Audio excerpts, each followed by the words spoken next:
Dear students, let us begin with the third part of the lesson, in which we will learn about China's stand on the Indo-Pacific.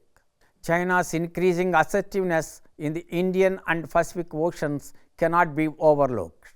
However, a vast difference lies between China's maritime military capabilities in the Indo-Pacific and the Indian Ocean regions. In the former, China is a resident power with several territorial claims to islands, reefs and bays in the South China Sea, many of which are contested by other countries. China's superior military might has enabled it to engage in forced seizure of islands and reefs, artificial island construction, illegal fishing in other countries' territorial waters, intrusion of its hydrographic vessels and oil rigs into other countries' exclusive economic zones.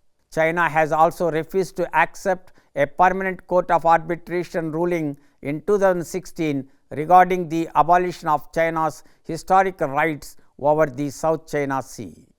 In the Western Pacific region, the string of islands belonging to the nations of Japan, Taiwan and the Philippines comprise the first island chain, a metal chain for China where the US military and strategic forces dominant. China has claimed to have acquired the capabilities to face an attack in the event of a strike by the US and or its allies and partners.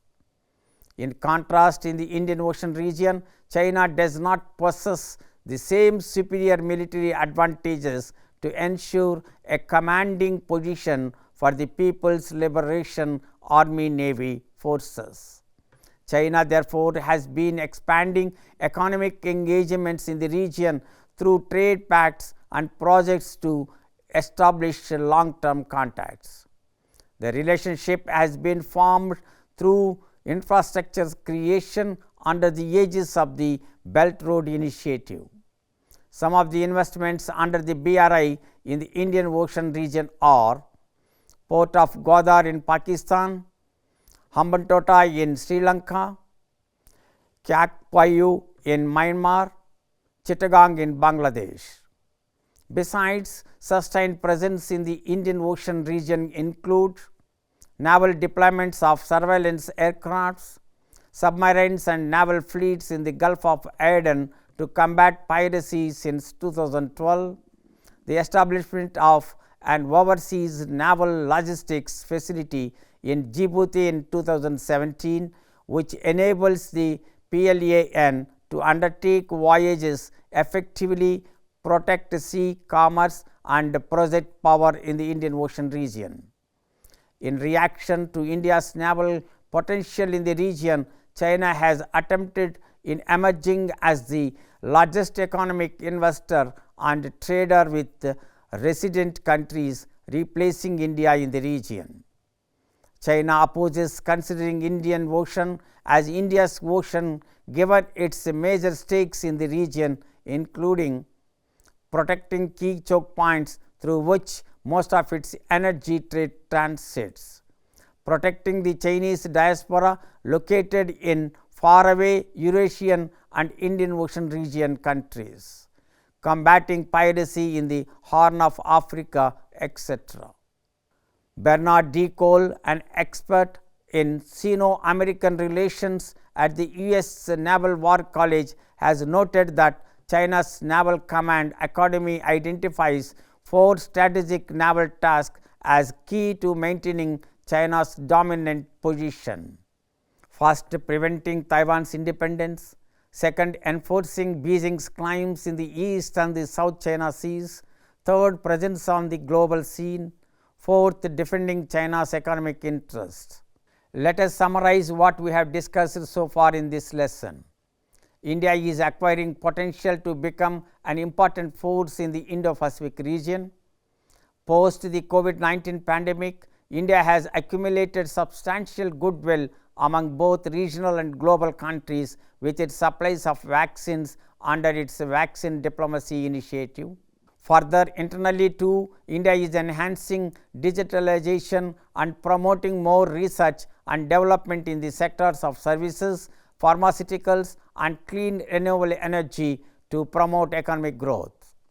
Under its Atmanirbhar Bharat initiative, India is poised to develop a $5 trillion economy by 2025. India is beginning to recognize that in order to emerge as an Indo-Pacific actor, it needs to shed its continental approach in favor of developing a more maritime perspective.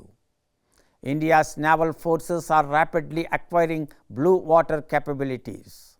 Under the Sagarmala initiative, more than 150 projects related to port modernization, port connectivity, port-led industrialization and coastal community development have been envisioned at a cost of around 4 lakh crore.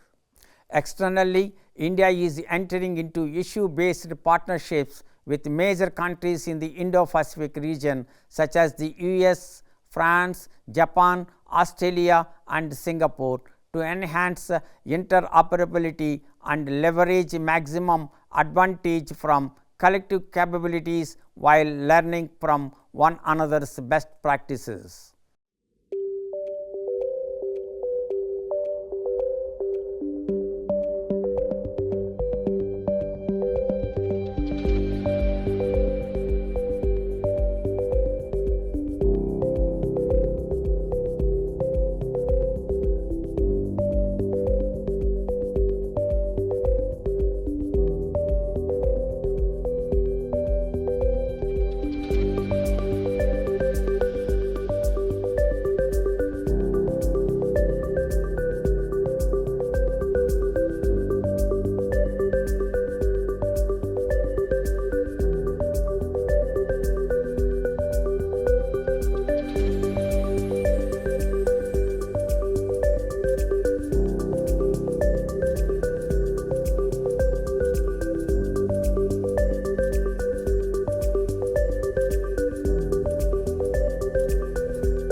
I hope you understood China's stand on India in the Indo-Pacific.